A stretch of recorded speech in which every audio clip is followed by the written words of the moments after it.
Rakshita Gilli sir ಒಂದು situation ಹೇಳ್ತಾರೆ ನನಗೆ ಈ ಥರ ಹುಡುಗ ಬೇಕು ಆ ಥರ ಅನ್ನೋದು ರಕ್ಷಿತಾ ಅವ್ರ ಮಾತು. ಹೌದು. ಅದಕ್ಕೆ ನೀವೇ ಹೇಳಿದ್ರೆ ಯಾರ ಮನಸ್ಸಲ್ಲಿ ಇರೋದಿದು ಅಂತ ಕೇಳ್ತಾರೆ. ಅಂದ್ರೆ ಅಗೇನ್ ನಾವು ಒಬ್ಬರು ಕ್ಲೋಸ್ ಆಗಿದ್ದಾರೆ ಅಂದ್ರೆ ನಾವು ಒಂದು ರಿಲೇಶನ್ಶಿಪ್ ಗಲಾಟೆಗಳೇ ಇಲ್ಲ, ಅಷ್ಟು ಒಳ್ಳೆ ಬಾಂಡೇಜ್ ಇತ್ತು ನನಗೂ ಗಿಲ್ಲಿಗೂ ಮತ್ತೆ ರಕ್ಷಿತಾಗೂ.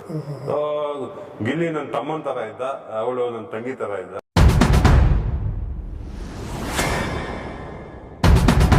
ಕಾಮಿಡಿ ಅದನ್ನ ನಾವು ಮಾಡೋಕ್ಕಾಗಿಲ್ಲ. ಈ ವಾಸ್ ಬೆಟರ್ ದೆನ್ ಎವ್ರಿಬಡಿ. ಅದೇ ಅವನಿಗೆ ಪ್ಲಸ್ ಆಗಿದ್ದು. ಆ ಸ್ಪಾಂಟೇನಿಯಸ್ ಆಗಿ ಮಾತಾಡ್ತಾನಲ್ಲ, ಅದೊಂದು ಟ್ಯಾಲೆಂಟು. ಅದಕ್ಕೆ ಗಿಲ್ಲಿ ವಿನ್ ಆದ. ಅಂದರೆ ಸರ್ ಈಗ ನಿಮ್ಮನ್ನ ನಾವು ಹೊರಗಡೆ ಅಂದರೆ ಬಿಗ್ ಬಾಸ್ ನೋಡಿದಾಗೆ ಒಂದು 3ನೇ ಪೊಸಿಷನ್ ಅಥವಾ ಬರ್ಬೋದು ಅಂತ ಹೇಳ್ಬಿಟ್ಟು ನಮ್ಮದು ಇತ್ತು. ಬಟ್ 5ನೇ ಪೊಸಿಷನ್ಗೆ ಬಂದಿದ್ದೀರಾ, ಯಾವ ರೀತಿ ಅನಿಸುತ್ತೆ? ಅದು ನಂಗೆ ಗೊತ್ತಿಲ್ಲ ಸರ್. ಇವನ್ ನಾನು ಟಾಪ್ 2 ಇಲ್ಲ ಟಾಪ್ 3 ಬರ್ತೀನಿ ಅಂದ್ಕೊಂಡೆ. But it's okay. ಯಾಕಂದರೆ first, second, third, fourth, fifth ಎಲ್ಲ ನಂಬರ್ಸ್ ಅಷ್ಟೇ. It just a number. ಆಚೆ ಬಂದಾಗ ಗೊತ್ತಾಯಿತು ನನಗೆ ಪ್ರೀತಿ ಜಾಸ್ತಿ ಸಿಕ್ಕಿದೆ ಬೇರೆಯವ್ರಿಗಿಂತ ಅಂತ. ಇವಾಗ ನಾನು ವಿಡಿಯೋಸ್ ಎಲ್ಲ ನೋಡ್ತಾ ಇದ್ದೀನಿ, ಎಲ್ಲ ಟಾಪ್ 6 ಕಂಟೆಸ್ಟೆಂಟ್ಗಿಂತ ಗಿಲ್ಲಿಮ್ ಬಿಟ್ಟರೆ ನಂದೇ ಜಾಸ್ತಿ ಓಡ್ತಾ ಇದೆ, ವೈರಲ್ ಆಗ್ತಾ ಇದೆ. ರಕ್ಷಿತಾ, ನಂದು, ಗಿಲ್ಲಿದು. ಸೊ ತುಂಬ ಖುಷಿ ಆಯಿತು. ನನಗೆ ಅನ್ನಿಸ್ತು ನಾವು 3 ಜನನೇ ಟಾಪ್ 3 ಇದ್ದೀವಿ ಅಂತ. ಯಾಕಂದರೆ ನಮ್ಮ 3 ಜನದೇ ಬಾಂಡಿಂಗ್ ಇದ್ದಿದ್ದು. ಆಚೆ ಬಂದಾಗೂ ನಮ್ಮ 3 ಜನದೇ ಟಾಕ್ಸ್ ಇದೆ. ಸೊ ನನಗೆ ಆ ನಂಬರ್ ಮ್ಯಾಟ್ರೇ ಆಗಲ್ಲ, ಫಸ್ಟು ಸೆಕೆಂಡು ಅಂತ. ಓಕೆ. ಈಗ ಅದೇ ನೀವು ಮೀಮ್ಸ್ ಆಗಿರ್ಬೋದು, ಆ ರೀತಿ ಮೋಟು ಪಟ್ಲು ರೀತಿನ ನಿಮ್ಮನ್ನ ಗಿಲ್ಲಿನ ನೋಡಿದ್ದಾರೆ. ಅದು ಹೇಗೆ ಅನ್ಸುತ್ತೆ ಸರ್? ತುಂಬ ಖುಷಿ ಆಯಿತು. ಒಳಗಡೆ ನೀವು ನೋಡಿದ್ರಿ? ಒಳಗಡೆನೂ ಹಂಗೆ ಇದ್ವಿ, ಜಗಳ ಆಡ್ತಾ ಇದ್ವಿ, ಕಿತ್ತಾಡ್ತಾ ಇದ್ವಿ, ಮತ್ತೆ ಫ್ರೆಂಡ್ಸ್ ಆಗ್ತಾ ಇದ್ವಿ, ಜೊತೆಗೆ ಊಟ ಮಾಡ್ತಾ ಇದ್ವಿ. ನಾವು ಮಾಡಿರೋ ಗಲಾಟೆಗಳೇ ಇಲ್ಲ, ಅಷ್ಟು ಒಳ್ಳೆ ಬಾಂಡೇಜ್ ಇತ್ತು ನನಗೂ ಗಿಲ್ಲಿಗೂ ಮತ್ತೆ ರಕ್ಷಿತಾಗೂ. ಗಿಲ್ಲಿ ನನ್ನ ತಮ್ಮನ ಥರ ಇದ್ದ, ಅವಳು ನನ್ನ ತಂಗಿ ಥರ ಇದ್ದ. ಒಂದು ಫ್ಯಾಮಿಲಿ ಥರ ಮಾತಾಡ್ಕೊಂಡು ಆರಾಮಾಗಿದ್ವಿ. ಸರ್, ಇನ್ನೊಂದು, ಈಗ ವೈಲ್ಡ್ ಕಾರ್ಡ್ ಎಂಟ್ರಿ ಆಗಿರೋರು ಅಂದರೆ ಗೆದ್ದಿರೋದು ಒಂದು ಇತಿಹಾಸ ಇದೆ. ಬಟ್ ವೈಲ್ಡ್ ಕಾರ್ಡ್ ಎಂಟ್ರಿ ಆಗಿರೋರು ಸುಮಾರು ಸತಿ ಗೆದ್ದಿಲ್ಲ ಅನ್ನೋ ಒಂದು ಮಾತು ಕೂಡ ಇದೆ ಸರ್. ಬಟ್ ನೀವು ಅನ್ಕೊಂಡಿದ್ರೆ ಇಲ್ಲ ನೆಕ್ಸ್ಟ್ ಸೀಸನ್ ಹೋಗ್ಬೇಕು, ಸ್ಟಾರ್ಟಿಂಗಿಂದ ಹೋಗ್ಬೇಕು ಅಂತ ಏನಾದ್ರು? ಹಂಗೇನಿಲ್ಲ ಸರ್. ನನಗೆ ಬಿಗ್ ಬಾಸ್ ಮನೆ ಇಟ್ಸ್ ಎ ಚಾನ್ಸ್ ಅಲ್ವಾ. ಕೋಟಿ ಜನ ಬಿಗ್ ಬಾಸ್ ಮನೆಗೆ ಹೋಗ್ಬೇಕು ಅಂತ ಇರ್ತಾರೆ. ಸ್ಟಾರ್ಟಿಂಗಲ್ಲೇ ಹೋಗ್ಬೇಕು ನಾನು, ವೈಲ್ಡ್ ಕಾರ್ಡ್ ಬೇಡ. ಒಂದು ಆಪರ್ಚುನಿಟಿ ಸಿಕ್ಕಿದಾಗ ಮೇ ಬಿ ಇವನ್ 1 ಡೇ ಒಳಗಡೆ ಹೋದ್ರೂ ಬಿಗ್ ಬಾಸ್ ಮನೆಗೆ ಇಟ್ಸ್ ಎ ಅಚೀವ್ಮೆಂಟ್. ಸೊ ಅಂಥದ್ರಲ್ಲಿ ನಾನು ವೈಲ್ಡ್ ಕಾರ್ಡ್ ಹೋಗಿ ಅಷ್ಟೆಲ್ಲ ಬಿಲ್ಡಪ್ ಕೊಡ್ತಾ ಇದ್ದಾರೆ ನನಗೆ. ಯಾರಿಗೆ ಸಿಗುತ್ತೆ ಹೇಳಿ? ಅದೊಂದು ಅದೃಷ್ಟ ಸಿಕ್ಕಿದೆ, ಯುಟಿಲೈಸ್ ಮಾಡಿಕೊಂಡೆ, ಟಾಪ್ 6 ಬಂದೆ. ಓಕೆ. ಈಗ ಅದಕ್ಕೂ ಮುಂಚೆ ಶೋಗಳೆಲ್ಲ ಮಾಡಿದ್ರಿ. ಈಗ ಒಬ್ಬ ಅಂದರೆ ರಘು ಯಾವ ರೀತಿ ಇರ್ತಾರೆ ಅಂತ ಹೇಳ್ಬಿಟ್ಟು ಒಂದು ನೋಡಕ್ಕೆ ಸಿಕ್ತು ಅಂತ ಅನ್ಸುತ್ತಾ ಸರ್ ಬಿಗ್ ಬಾಸ್ ಮನೇಲಿ? ಇಲ್ಲ, ರಘು ಆ್ಯಕ್ಚುಲಿ ನಂದು 30 ಇಯರ್ ಜರ್ನಿ. ನಾನು ತುಂಬ ಅಪ್ಸ್ ಆ್ಯಂಡ್ ಡೌನ್ ಇದೆ. ಮುಂಚೆ ಕೋಪ ಜಾಸ್ತಿ ಇತ್ತು. ಕೋಪದಲ್ಲಿ ತುಂಬ ಲೈಫಲ್ಲಿ ತಪ್ಪುಗಳು ಮಾಡಿದ್ದೀನಿ, ತುಂಬ ಕಳ್ಕೊಂಡಿದ್ದೀನಿ. ಇವಾಗ ಅಲ್ಲಿ ಹೋದಾಗ ನನಗೆ ಸಿಕ್ಕಿದ್ದೆಲ್ಲ 25, 26, 27 ಆ ಏಜ್ ಅವರು. ಅವ್ರ ಎಕ್ಸ್ಪೀರಿಯನ್ಸ್ ಇಲ್ಲ. ಏನಾದ್ರು ಒಂದು ಅವ್ರ ಲೈಫ್ ಬಗ್ಗೆ ಕೇಳಿದಾಗ ಒಂದು 2-3 ವರ್ಷ ಎಕ್ಸ್ಪೀರಿಯನ್ಸ್ ಹೇಳೋರು. ನಮ್ಮದು ಬರೀ 15 ವರ್ಷ ಕೆಳಗಡೆ ಬಿದ್ದಿದ್ದೇ ಇದೆ ನನ್ನ ಲೈಫಲ್ಲಿ. ಸೊ ಅವೆಲ್ಲ ಅಂದ್ಕೊಂಡಾಗ ನಂದು ಮೆಚುರಿಟಿ ಲೆವೆಲ್ಲೇ ಬೇರೆ ಇರುತ್ತೆ. ನಾನು ಇವಾಗ ಹೋಗಿ ಅವ್ರ ಹತ್ರ ಜಗಳ ಆಡೋಕ್ಕಾಗಲ್ಲ, ಚಿಕ್ಕ ಹುಡುಗರ ಹತ್ರ. ನನ್ನ ಮೆಚುರಿಟಿ ಲೆವೆಲ್ಲೇ ಬೇರೆ. ನನಗೆ ರೆಸ್ಪಾನ್ಸಿಬಿಲಿಟಿ ಇರುತ್ತೆ. ಆಚೆ EMIs ಇದೆ, ಜಿಮ್ ಇದೆ, ಬಿಸ್ನೆಸ್ ಇದೆ. ಸೊ ಹಂಗೆಲ್ಲ ಬಂದಾಗ ನಾನು ತುಂಬ ಚೆನ್ನಾಗಿ ಆಡಿದೆ ಅಂತ ನನಗನ್ನಿಸ್ತು. ಈಗ ಗಿಲ್ಲಿ ಕ್ರೇಜ್ ಹೊರಗಡೆ ಬಂದಾಗ ನೀವು ನೋಡಿದಾಗ ಯಾವ ರೀತಿ ಅನ್ನಿಸ್ತು ಸರ್? ಅವನಿಗೆ ಹೇಳ್ತಾ ಇದ್ದೆ, ಗಿಲ್ಲಿ ನೀನು ಆಚೆ ಹೋದ್ರೆ ನಮ್ಮನ್ನೆಲ್ಲ ಮರ್ತೋಗ್ತೇವೆ ಕಣ, ಬೇಜಾನ್ ಫ್ಯಾನ್ಸ್ ಇರ್ತಾರೆ ಅಂತ. ಹಂಗೆ ಆಯಿತು ಆ್ಯಕ್ಚುಲಿ. ಅಂದರೆ ಸಖತ್ ಖುಷಿ ಆಯಿತು. ಅಂದರೆ ಅವನು ತುಂಬ ಕಷ್ಟಪಟ್ಟಿದ್ದಾನೆ, ತುಂಬ ಕಷ್ಟಪಟ್ಟಿದ್ದಾನೆ. ಅವನು ತುಂಬ ಸ್ಟೋರೀಸ್ ಎಲ್ಲ ಶೇರ್ ಮಾಡಿದ್ದಾನೆ, ಅವ್ನ ಲೈಫ್ ಹೆಂಗೆ ಸ್ಟಾರ್ಟ್ ಆಯಿತು ಅಂತ. Amazing graph. ಇಷ್ಟು ಒಂದು ಒಳ್ಳೆ ಫೇಮ್ ಸಿಗುತ್ತೆ ಅಂದರೆ ಅಮೇಝಿಂಗ್. ಇನ್ನು ಮುಂದೆ ಅವನು ಇದನ್ನು ಕಾಪಾಡ್ಕೊಳ್ಳೋದೇ ಅವನಿಗೆ ಒಂದು ಬಿಗ್ಗೆಸ್ಟ್ ಚಾಲೆಂಜ್. ರ್ಯಾಲಿ ಎಲ್ಲ ನೋಡಿದ್ರೆ ಸರ್? ನೋಡಿದೆ, ತುಂಬ ಖುಷಿ ಆಯಿತು. ನಾನೇ ವಿನ್ ಆಗಿದ್ದೀನಿ ಅಂತ ಅನ್ನಿಸ್ತಾ ಇತ್ತು.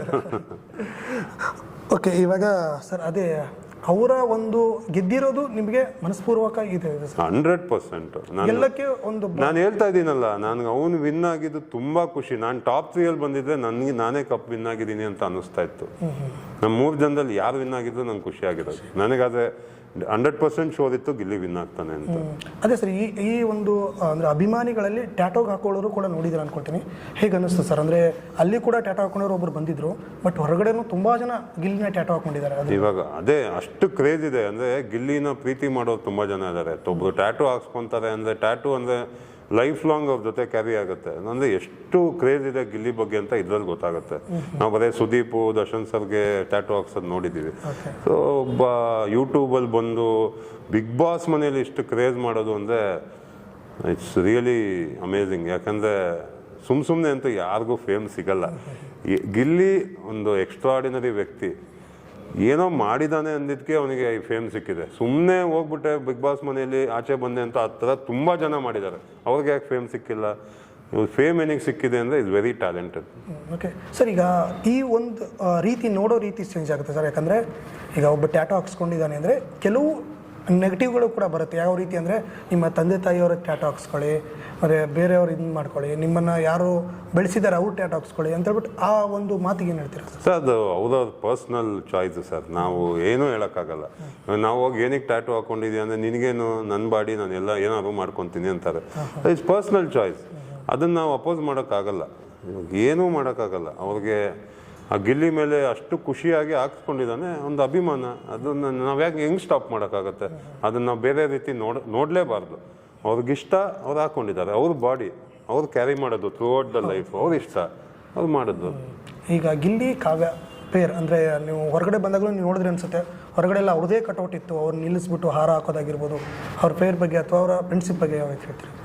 ಒಳ್ಳೆ ಸ್ಟ್ರಾಂಗ್ ಫ್ರೆಂಡ್ಶಿಪ್. ಯಾಕೆಂದರೆ ಬಂದಾಗ ಜಂಟಿಯಾಗಿ ಬಂದು and through out the season ಇಬ್ಬರು ಸ್ಟ್ರಾಂಗ್ ಕನೆಕ್ಷನ್ ಇತ್ತು. ಒಳ್ಳೆ ಫ್ರೆಂಡ್ಶಿಪ್ ಕ್ಯಾರಿ ಮಾಡೋದು. ಸೊ ಆ ಒಂದು ಫ್ರೆಂಡ್ಶಿಪ್ನ ಆಚೆನೂ ಕ್ಯಾರಿ ಮಾಡ್ತಾ ಇದ್ದಾರೆ ಅಂತ ಅನಿಸುತ್ತೆ ನನಗೆ. ಓಕೆ, ನೀವು ಕೂಡ ಒಂದ್ಸಲ ಹೇಳಿದ್ರಿ ಅವ್ರ ಪಾಡಿಗೆ ಅವ್ರನ್ನ ಬಿಟ್ಬಿಡಿ, ಯಾಕೆ ಅವ್ರನ್ನ ಚುಡಾಯಿಸ್ತೀರಾ? ಹೌದು, ಹೌದು. ಅಂದರೆ ಅದನ್ನೇ ಕ್ಯಾರಿ ಮಾಡ್ಕೊಂಡು ಹೋಗಿದ್ದು ಅಂದರೆ ಹೇಗೆ ಅನ್ನಿಸ್ತು ಸರ್ ಅದು? ಅದು ಏನಾಗುತ್ತೆ ಅಂದರೆ ಇವಾಗ ಮನೆಯಲ್ಲಿ ಒಂದು 10-15 ಜನ ಇರುವಾಗ ನಾವು ಪದೇ ಪದೇ ಅದನ್ನೇ ನೋಡುವಾಗ ಮೈಂಡಲ್ಲಿ ಆಟೋಮೆಟಿಕ್ಕಾಗಿ ಬಂದ್ಬಿಡುತ್ತೆ. ಕಾವ್ಯ ಹೇಳ್ತಾನೆ ಇಲ್ಲಲ್ವಾ ನಮ್ದು ಅವ್ರದ್ದು ಬರೀ ಫ್ರೆಂಡ್ಶಿಪ್ ಅಂತ. ಅದನ್ನು ಮತ್ತೆ ಕೆತ್ಕೋಕ್ಕೆ ಹೋಗ್ಬಾರ್ದು. ಸೊ ಅವ್ರ ಬಾಡಿಗೆ ಅವ್ರನ್ನ ಬಿಟ್ಬಿಡಿ ಅಂತ ನಾನು ಆ ಥರ ಹೇಳ್ತಾ ಇದ್ದೆ. ನೀವು ಕೂಡ ಗಿಲ್ಲಿ ಹೇಳಿದ್ರಿ ತುಂಬ ಸತಿ, ಎಷ್ಟು ಇರಿಟೇಟ್ ಮಾಡ್ತೀವೋ, ಬೀಡು ಅಂತ. ಆದರೂ ನಿಮ್ಮನ್ನು ಬಿಡ್ತಾನೆ ಇರಲಿಲ್ಲ ಅವರು. ಅದೇ ಒಂದು ಟ್ಯಾಲೆಂಟ್. ಅವನು ಈ ಹಳ್ಳಿ ಕಡೆ ಕಟ್ಟೆ ಮೇಲೆ ಅಜ್ಜಿಗಳು ಕುತ್ಕೊಂಡು ಇರಿಟೇಟ್ ಮಾಡ್ತಾ ಇರ್ತಾರಲ್ಲ, ಆ ಥರ ಗಿಲ್ಲಿ. ಅವನಿಗೆ ಸುಮ್ಮನೆ ಕುತ್ಕೊಳ್ಳೋಕ್ಕಾಗಲ್ಲ. ಏನೋ ಒಂದು ಗಲಾಟೆ ಆಗ್ತಾ ಇರಬೇಕು, ಇಲ್ಲ ಏನೋ ಮಾತಾಡ್ತಾ ಇರಬೇಕು, ಇಲ್ಲ ಯಾರ್ದೋ ಕಾಲು ಎಳಿತಾ ಇರಬೇಕು, ಅದೇ ಮಾಡ್ಕೊಂಡು ಕುತ್ಕೊಳ್ಳೋನು. ಅವಾಗ ನಾನು ಅವನ ಜೊತೆ ಇರ್ತಿದ್ದೆ. ನನಗೂ ಒಂದು ಕಂಪ್ನಿ ತುಂಬ ಇಷ್ಟ ಆಗೋದು. ಸೊ ಚೆನ್ನಾಗಿತ್ತು. ನಿಮ್ಮದು ಮತ್ತು ಅದೇ ರೀತಿ ರಕ್ಷಿತಾದು ಮತ್ತು ಗಿಲ್ಲಿದು ಹೇಗಿತ್ತು ಸರ್ ಕಾಂಬಿನೇಷನ್? ಸಖತ್ತಾಗಿತ್ತು. ನಾನು ಹೇಳಿದ್ನಲ್ಲ, ನನ್ನ ತಮ್ಮ ಥರ ಟ್ರೀಟ್ ಮಾಡ್ತಾ ಇದ್ದೆ, ರಕ್ಷಿತಾನ ನನ್ನ ಮಗಳು ತಂಗಿ ಥರ ಟ್ರೀಟ್ ಮಾಡ್ತಾ ಇದ್ದೆ. ಓಕೆ, ಈಗ ನಿಮ್ಮನ್ನ ಈಗ ಈ ಕಡೆ ಸರ್ಸಿದ್ರೆ ರಕ್ಷಿತಾ ಗಿಲ್ಲಿ ಸರ್ ಒಂದು ಸಿಚುವೇಶನ್ ಹೇಳ್ತಾರೆ ನನಗೆ ಈ ಥರ ಹುಡುಗ ಬೇಕು, ಆ ಥರ ಅನ್ನೋದು ರಕ್ಷಿತಾ ಅವ್ರ ಮಾತು. ಹೌದು. ಅದಕ್ಕೆ ಅನಿಸುತ್ತೆ ನೀವೇ ಹೇಳಿದ್ರಿ ಯಾರ ಮನಸ್ಸಲ್ಲಿ ಇರೋದು ಇದು ಅಂತ ಕೇಳ್ತಾರೆ. ಅದೇ ಅಗೇನ್ ನಾವು ಇವಾಗ ಅವರೊಬ್ರು ಕ್ಲೋಸ್ ಆಗಿದ್ದಾರೆ ಅಂದರೆ ನಾವು ಒಂದು ರಿಲೇಷನ್ಶಿಪ್ ಇದೆ ಅಂತ ಹೇಳೋಕ್ಕಾಗಲ್ಲ. ಅಗೇನ್ ಒಳ್ಳೆ ಫ್ರೆಂಡ್ಸ್ ಆಗಿರ್ಬೋದು. ಅವಳಿಗೆ ಇಷ್ಟ ಆ್ಯಸ್ ಎ ಫ್ರೆಂಡ್. ಯಾವಾಗೂ ಹೇಳೋಳು ಲಾಸ್ಟಿಗೆ, ಆ್ಯಸ್ ಎ ಫ್ರೆಂಡ್ ನಂಗೆ ಗಿಲ್ಲಿ ಇಷ್ಟ, ಅವನ ಥರ ಕಾಮಿಡಿ ಮಾಡೋರು ಬೇಕು. ಬಿಕಾಸ್ ಅವಳು ಅದೇ ಥರ ಕಾಮಿಡಿ ಮಾಡ್ಕೊಂಡೇ ಇರ್ತಾಳೆ. So may be as A good friends ಅವಳಿಗೆ ಇಷ್ಟ ಅನ್ಸುತ್ತೆ ಗಿಲ್ಲಿ. ಹೊರಗಡೆ ಏನಂದ್ರೆ ಈ 3-4 ವಾರದಲ್ಲಿ ಏನೋ ಒಂದು ಕ್ರಶ್ ಆಗಿದೆಯಾ ಅನ್ನೋ ಒಂದು ಮಾತು ಇರ್ಬೋದು. ನೀವು ರಕ್ಷಿತಾನೇ ಕೇಳಬೇಕಿತ್ತು ನನಗೆ. ನೀವು ಸರ್ ಇರ್ತಿರಲ್ಲ ಸರ್ ಟ್ರಯಾಂಗಲ್ ಎಲ್ಲ. ಯಾಕಂದ್ರೆ ನಾನು ಅವ್ರ ಬಗ್ಗೆ ಮಾತಾಡೋದು ತಪ್ಪಾಗುತ್ತೆ. ಅವ್ರ ಓನ್ ಫೀಲಿಂಗ್ಸ್ ಅದು, ಇನ್ನೊಬ್ರು ಮಾತಾಡಬಾರ್ದು. ಅವ್ರ ಫೀಲಿಂಗ್ಸ್ ಅವ್ರ ಹತ್ರನೇ ಕೇಳಬೇಕು. ಅಶ್ವಿನಿ ಅವ್ರ ಬಗ್ಗೆ ಏನು ಅನ್ಸುತ್ತೆ ಸರ್? ಅಶ್ವಿನಿ ಅಗೇನ್ ಮನೆಗೆ ಬಂದಾಗ ಡಿಫ್ರೆಂಟ್ ಒಪಿನಿಯನ್ ಇರುತ್ತೆ. ಒಪಿನಿಯನ್ ಚೇಂಜ್ ಆಗ್ತಾನೆ ಇರುತ್ತೆ. ಅವ್ರು ಮಾತಾಡೋದೊಂದು ಮಾಡೋದೊಂದು. ಅಗೇನ್ ಕೊನೆಯದಾಗಿ ಅವರು ಟಾಸ್ಕ್ನ ಬಿಟ್ಕೊಡ್ಲಿಲ್ಲ, ಅಲ್ಲಿ ನನ್ನ ಒಪಿನಿಯನ್ ಚೇಂಜ್ ಆಯಿತು. ಒಳ್ಳೆ ಛಲ ಇದೆ ಅಂತ. ಅದು ಬಿಟ್ಟರೆ she is good person. May be ಆಚೆ ಬಂದಮೇಲೆ ಒಂದು 2-3 ವಿಡಿಯೋ ನೋಡಿದೆ. Again it's personal choice. ಅವ್ರಿಗೆ ಏನು ಅನ್ಸಿದೆಯೋ ಅದು ಮಾತಾಡ್ತಾ ಇದ್ದಾರೆ. ಓಕೆ, ಅದ್ರ ಬಗ್ಗೆ ಮಾತಾಡೋಣ ಸರ್.